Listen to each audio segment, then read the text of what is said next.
Hey all, welcome to ShareTreck. This is Raj here. Friends, this is a surprise video because I just came across Dan Ives' interview with the Schwab Network, and I think he was tremendously bullish about AI and tech, and I wanted to share this with you because this brings up a big question.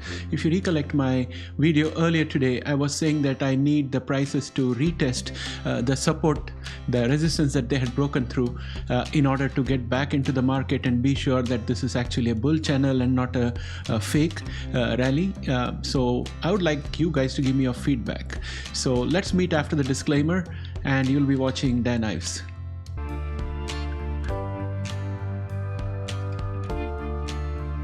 Securities. Dan, it is so great to talk to you. You know, we always love having you on. I saw you out at a conference recently. I saw pictures of you, I should say. I wasn't there. But let's talk, and you look like you were having a great time. But let's talk about the rate cut, the 50 basis point. A lot of people were not expecting that. I'll confess, myself included. Were you expecting 50 bips or were you in the 25 camp?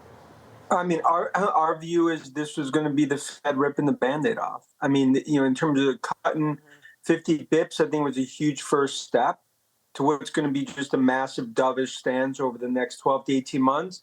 And for tech investors, that's a risk-on trade. It's bullish.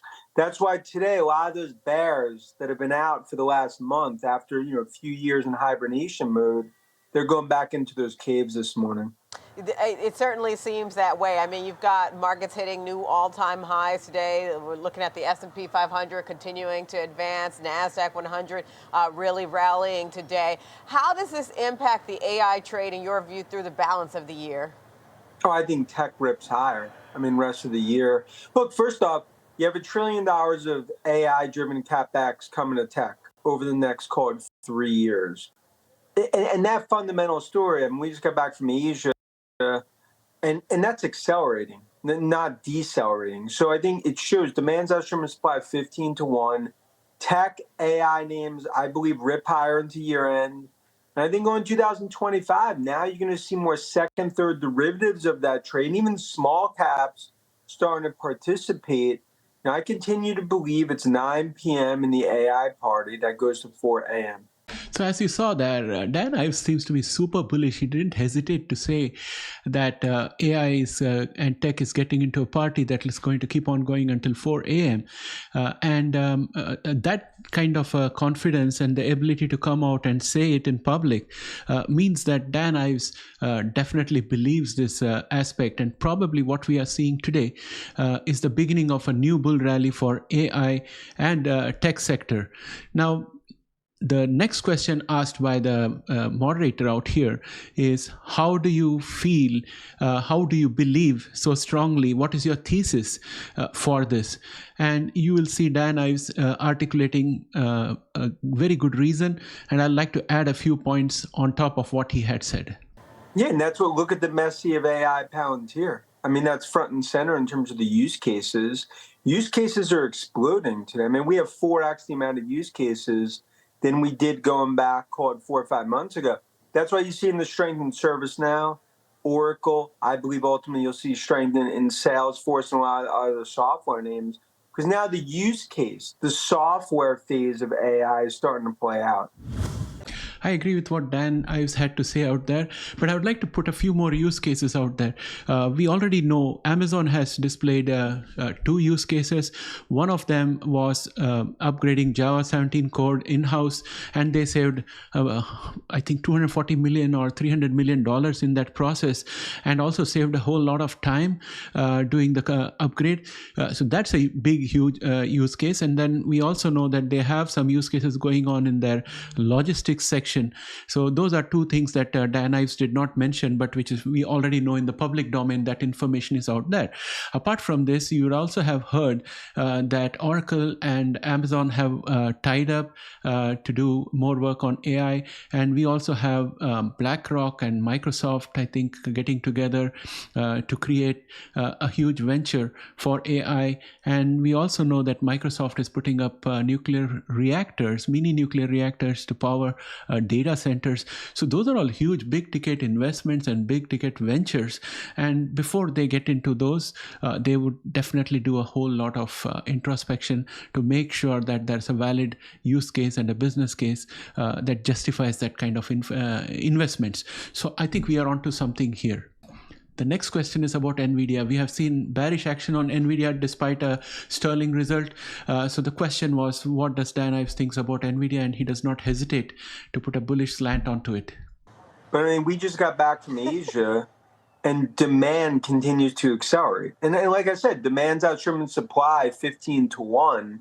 You start to look at Godfather of AI, Jensen, Nvidia. This is just the start of the AI revolution. We believe a year from now, Nvidia is a $4 trillion market cap. $4 trillion market cap. I mean, that's a huge statement to make. What's the thesis behind that for Nvidia hitting that level? I mean, look, you have $1 trillion of AI-driven CapEx. They're the only game in town. Numbers, we believe, go up significantly higher. I think the street's still underestimating in terms of what ultimate demand looks like here. And I think as this all plays out, it is not an expensive stock. And I think when you look next 6-12 months, not just about Nvidia, but I think rest of tech, we believe tech could be up 25-30% over the next year. I feel that Dan Ives didn't have any hesitation to say that the rally is going to go all the way into next year, and we're going to look at 25-30% upside. That's phenomenal. Now, the next question is about the future of AMD. Can AMD catch up at all to Nvidia? Look, Lisa Su, you never bet against her. I mean, they will be a clear beneficiary in terms of on the chip side. I mean, a lot of that we won't see probably for another 18 months. But I don't believe a lot of that AI is being built into AMD. I think AMD is going to be a clear beneficiary. And look, this is a big enough ocean for more than two boats. I mean, we are seeing a 1995, almost 1996 moment. But this is not a 1999 tech bubble moment. And I think that's why a lot of the bears are going back into hibernation mode. Well, logically, the next question was bang on spot, asking Dan Ives why he thinks that it's not a bubble. So you say the bears are going back into hibernation mode, but is this just a moment? Because there have been critics who say this is, they worry about a bubble for AI. Why aren't you worried? Because we see the spending. I mean, you see the use cases. I believe this is the biggest transformation we've seen in tech in the last 35, 40 years. It is a fourth industrial revolution playing out. This is not hype. It is real. And I think we see that more and more with data points, whether it's Oracle, Palantir, ServiceNow. We see it, but I believe Salesforce and others. This is just the start of this AI revolution, obviously being led by Godfather of AI, Jensen, Nvidia, Nadella, and Redmond, but it is not it's not stopping. And also, the bears have hated this rally for the last 2 years, and I think it's just going to be another painful year ahead for the bears. And then you said you were recently in Asia. What stood out to you about, the potential for growth within tech and AI from your visit? Demand's accelerating. I mean, we're seeing that across the whole supply chain. Use cases exploding. You only have 3% enterprise that have even gone down the AI path. We come back from Asia incrementally more bullish, not just on AI, the broader tech trade, including Apple, despite, many yelling fire in a crowded theater this week. Are you in the camp that's expecting a super cycle for iPhones for Apple? Oh, this is an AI. If you looked up super cycle, you'd see iPhone 16. This is an AI-driven super cycle underway in Cupertino. Pre-orders, I believe, in line with expectations. No one was expecting strong pre-orders. It's about going into the holiday season. And this would be Apple's strongest unit year ever. You also saw the answer about Apple, and iPhone 16 is aimed at the holiday market. It's a bit ahead of schedule. So the pre-order numbers are not daunting. Dan Ives, he says that was expected. But that would mean that Apple is a good buy at this price, and a lot of growth is coming up end of this year and into next year. That's my takeaway from here. Now I want to show you the QQQ and explain my point and ask you a question so that you could respond in the comment section, and we can share our thoughts as retail investors to try to make sense of what's happening in the market. So here we have the QQQ, and this is a daily chart where each of these candles is a one-day candle, and you can see that we had a diagonal line of resistance which covered us all the way from the 10th of July to right now, and we also have a horizontal line of resistance until yesterday, which was at 474.19, which became a support today. So these are the two resistances that became support. My point was that we'll have to see if we can challenge 487.20 and get above it. If we go above it, then I'm feeling comfortable that we would be able to invest, knowing that at the most we may retest this support and then go back up again. But right now the fear is that we may not be able to break through the top, and then when we come down, our first level of support is going to be 474.19, which is this horizontal line, and after that it's going to be this diagonal line of support. So that's where I was saying that I would be more comfortable getting in after we test this support and start going up. So what I'm looking for is an action like this and this. So if this is not going to happen, we will get to know, because we will go above and probably will come down, test this, and then go above. Which of these cases are going to happen? I don't know. But based on what Dan Ives is saying, it seems to me that he believes that we are just going to blow through this resistance out here, this red line of resistance. And I'm just going to make this a bit thicker so that you can see it in a small screen. So Dan Ives believes that we're going to go through this line of resistance at 487.20 as if it was not there. Things that are in support of Dan Ives from a technical perspective is a bullish MACD, momentum which is above average raising, and plenty of room to the RSI, and the fact that QQQ in the past has gone all the way up to 79.12 on the RSI before dropping down again. So those are all in favor of what Dan Ives is saying.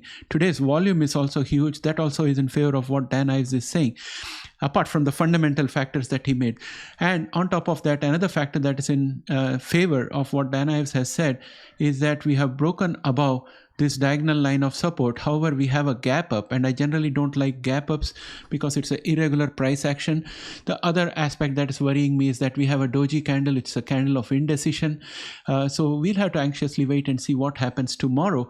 But it's very interesting to note Dan Ives come out and speak openly, very bullishly. We have known people who are perma bulls, and they will definitely be absolutely bullish. I'm looking out to see if we are going to hear anything from Tom Lee at all, because Tom Lee was of the view that things are going to move in the favor of the small caps, and Jim Cramer was saying financially distressed companies which are not doing very well and can do better with a rate cut are the places where you have to go in. So there are various ideas out there. Which one is going to materialize? I don't know. I'm a little bit confused with this one. I'm on the sidelines right now, but I would like to get into the action as soon as possible. So friends, my question to you as a retail investor is, what are you guys thinking? Do you agree with what Dan Ives is saying, or do you agree with my thesis that we're going to test the resistance, come down and test the support which we broke through earlier today, and then we start going up, which is the standard way to do things to be safe? Or are we just going to go through? Is Jim Cramer right that small caps are going to pull in the money and show a lot of growth out there? So those are the questions. Please give me your comments and share your ideas with me and the entire ShareTreck community. Thanks and have a great day. Bye for now.